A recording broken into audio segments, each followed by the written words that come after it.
Welcome all to this tutorial. Today I'm just gonna first go ahead and clear the screen, and afterwards we will deal with a couple of commands, three of them to be exact. So we'll have rm, we will have move, and we will have cp for copying. Anyway, let's just go over them. The first one, well, RM is always nice, and RM is basically used to delete files, delete folders, delete pretty much anything you wish to delete. However, you should keep in mind that this is not like deleting in Windows. Once you delete them with RM, it is not very likely that you will get them back, or you could get them back, but you would need to invest a ridiculous amount of effort into actually doing it. And still, it would be rather questionable. So keep that in mind when using RM, especially when passing certain arguments to it, which cause it to skip verification or something of a kind, and you delete a folder like full of things, but you can't always do that. Here's why. You can't delete a folder full of things unless you pass certain arguments to the rm command. This is a precautionary measure, to say the least. So I have test folder which has certain files in it, and if I say rm test folder, it's going to tell me immediately cannot remove test folder, it is a directory. Well, what seems to be the problem there? So what? I know that it's a directory, I want to delete it. And it might seem strange to you, but you can't just delete folders just like that, primarily because once you do, they're gone. The good place to look is of course the help page, and we are looking for the f command, -f. So we of course, as with all others, have recursiveness.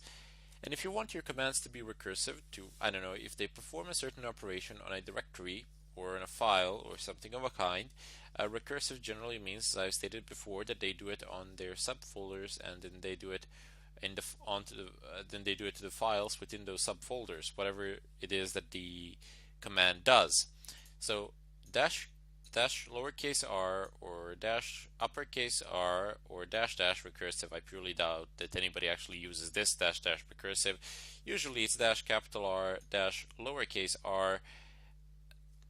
These things are universal pretty much. Any command that has recursive abilities will actually have these two arguments pretty much embedded into it.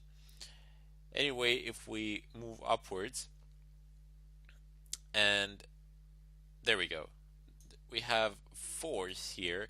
Ignore non-existent files and arguments, never prompt at all. So it will never ask you any questions. It's just gonna go through it, and it's gonna remove things, clear them rather fast, which is not a very good thing. Well, it is efficient in the sense of deleting files, but it's not a very good thing in the sense of recovery. Anyway, we will use the recursive and the force function today. So in order for you to delete a directory, you would need to delete its contents. So rm-rf-test.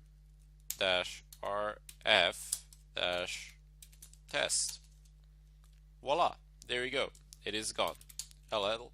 The test folder is no longer here. You cannot see it. You cannot find it. It is gone. Permanently gone. Yeah, too bad. What can you really do about it? Anyway, be rather careful when using rm command. You can delete regular files with rm. Let's see what. So test 1, 2, 3. No additional arguments are needed, but like this, it's gonna prompt you for. It's gonna actually prompt you, and it's gonna say rm remove regular empty file test 1, 2, 3. Do you want to do this or not? If you do, you type in y. If you're not, then you type in n. So let's say that I am, and if I do ll again, it's gone, completely gone. So let's try one more thing. Let's try to delete the file called Red Hat, and we're gonna do that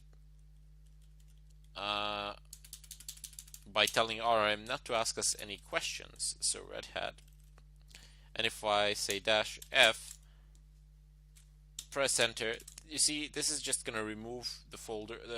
This is just gonna remove the file without any problems of whatsoever. But the same applies as with the folder. It's not gonna ask us any questions. It's not gonna care. You've told it not to care, and it will just go about things, deleting them, which can be, which is pretty bad. Anyway, I'm gonna go ahead and clear the screen. We have two more commands to process, which is basically cp that is copy, and here's how it works. From and then to. You type in cp, you type in the path to the file that you wish to copy, and then you type in the path destination, so source and destination. From would be the source, to would be the destination. Simple as that. Let's just go ahead and take a look at the cp help. So help. Oh my, there's a lot of things here. Anyway, what are we looking for? Sure, we got verbose, but we're not really interested. Well, we're gonna use, for, as I said before, for smaller amounts of files, it's not that important. But when you got 50 or 100 or 200 or 10,000, not a bad idea to have this turned on. Well, maybe not for 10,000, but because you're not going to be able to look at them all. But let's say for 50, for 100 or something of a kind, it's not a bad thing.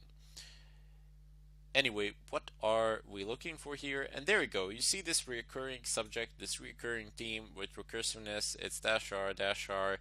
I'm just trying to make a point that other commands are also similar in terms of arguments. So if you got one set of arguments that you're passing to one command and they have a certain markation, they have a certain letter of the keyboard reserved for them with a dash, it is very likely that those things are general and that they are used in other places as well.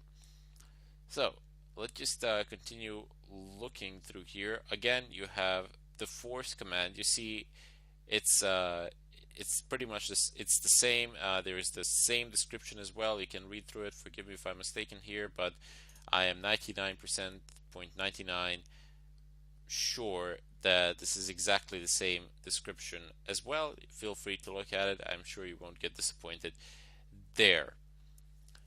Anyway, we got a D. Nope, don't care about that for the time being. Archive attributes, etc. Anyway, the only good option here for me is the force, and if you can use force with CP far more often than you should with RM, primarily because you're not going to mess anything up. So what? You're just going to copy files from one place to another. They'll still be there. They're not gone anywhere. They can't get legs and walk out of your system. So no problems there. Anyway, let's just go ahead and try to copy something. What we got here? We've got file 01. So type in. Oops. Let's do this. So clear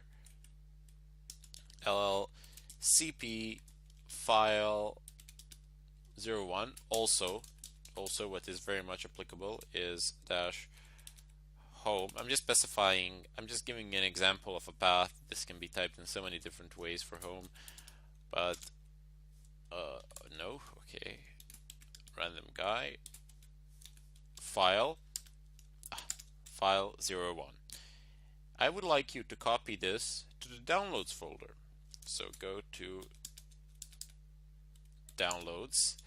And there you go. Nothing too complex, nothing out of the scope of understanding, I would say. Just CP one path and then another path, space, and then another path. Simple as that. Press enter, and there you go. It has indeed copied it there. It remains here, but let's go to, well, we don't actually need to go anywhere. We can just type in LL downloads. And surely enough, you can see it there. It's the very first entry. File 01, no problems, it is there. Anyway, let's just go ahead and clear this. There's also another command which you can use, which is move. Move is also a way of renaming things. So let's say that I have file 01. I would like to rename it to file 0001. So file Actually, I would like to rename it to something better. Uh, I am here. Okay, think that should do it. And if I press enter, there are no new paths specified. We're only using the current working directory, which means that we have indeed just renamed something. Doesn't need to be the case, but here in this demonstration, I didn't actually move anything. I just renamed something. I just renamed file01 into I am here. Not a big deal. That's how you change names in Linux terminal. Very nice. Unless you actually open up something and save it with another command. Anyway, where it says file 1, you can have a path to anywhere in the system where you have a permission. And again, where it says I am here, you can also have a path to this file called I am here, which can be anywhere in the system, again, as long as you have the proper permissions. I'll just go ahead and clear this. Yep, there we go. We can clear the screen now. Just thinking that we actually covered them all. So what did we do today? We have RM to remove things. We have CP to copy them. And of course, we have the last one, which is basically MV move. So you can move anything from anywhere in the system to anywhere else in the system. So if I type in move, I am here to, I don't know, we can move it to wherever we want to. I can say downloads. Mistake here. Downloads, and if I press enter and LL, oops, there we go. Downloads. Take a look. It is transferred here indeed. So if I type in LL now, you will see that it's no longer in my current working directory. It has been moved out of there. It has been shipped away. It's gone. No problems. If you have any difficulty understanding or anything or something of a kind, please feel free to post me a question in the discussion section on Udemy. I am there. I check them several times a day. So if you post a question, you will get an answer within a 24-hour time frame. We got 99% chance for that. The rest 1%, I suppose. I have no idea. Maybe I can't imagine what could happen. Primarily because I do review Udemy several times a day, and if any of these things are unclear to you, please do not hesitate. Just go into the discussions and ask away. I will answer you. I will try to help you to the best of my abilities. Anyway, just want to put that in there to remind you, and for the time being, I shall bid you all farewell and hope to see you in the next tutorial.